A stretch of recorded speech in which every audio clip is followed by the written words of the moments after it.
But first, if you do enjoy the video, please subscribe, like, comment, click that notification bell. Thanks for watching. Okay, so now Thailand, from most visitors from most of the developed world, you get on arrival a free 30-day tourist visa.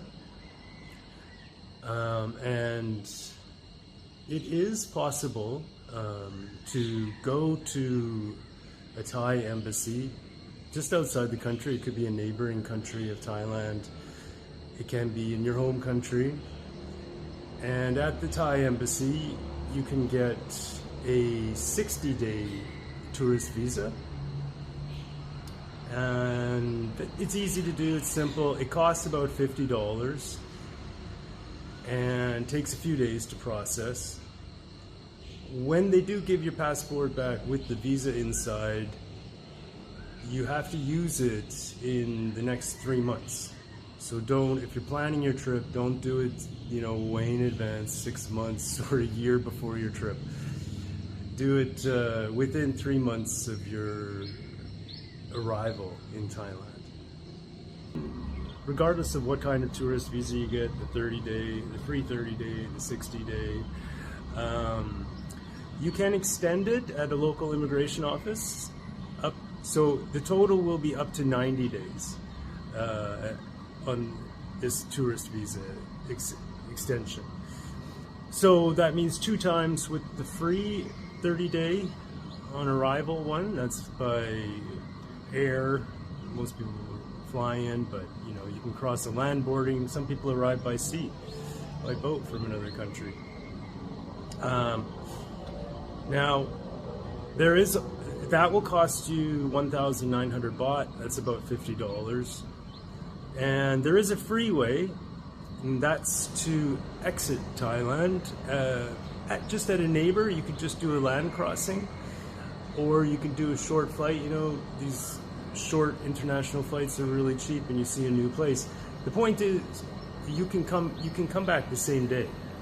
So Myanmar is a good example where they have a system where you can do a day trip, so you can see that border town in Myanmar, Burma, and come back the same day to Thailand, and they charge $10 for that.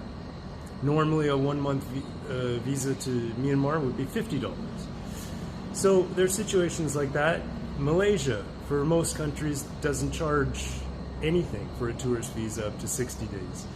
So that's free. So you could just go to the Malaysian land border and come back the same day, or you can take a boat to one of the beautiful islands on either side of the peninsula, or do a short flight, not too expensive, see a bit of Malaysia.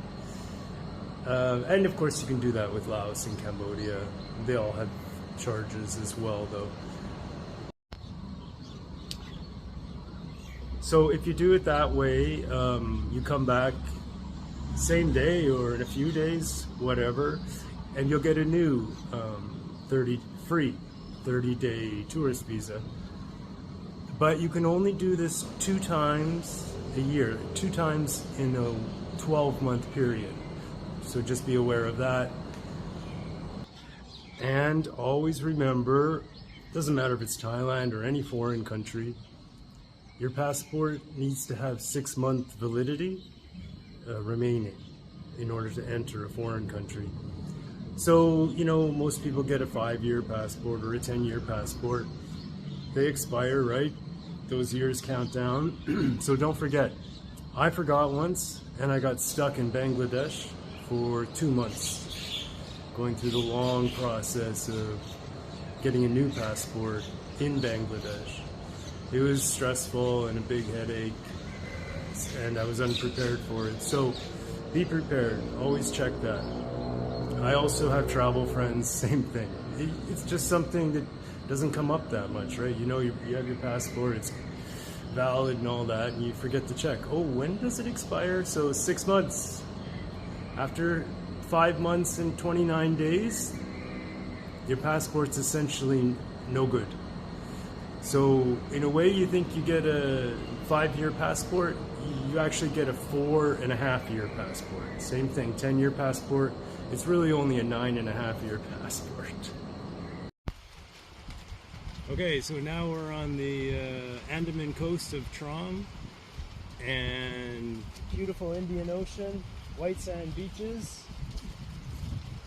It's a great province, it's a great town, but we're talking about travel tips to Thailand. So if you come, I've made some notes here so I don't forget any of the info. So you have to be prepared to pay with cash.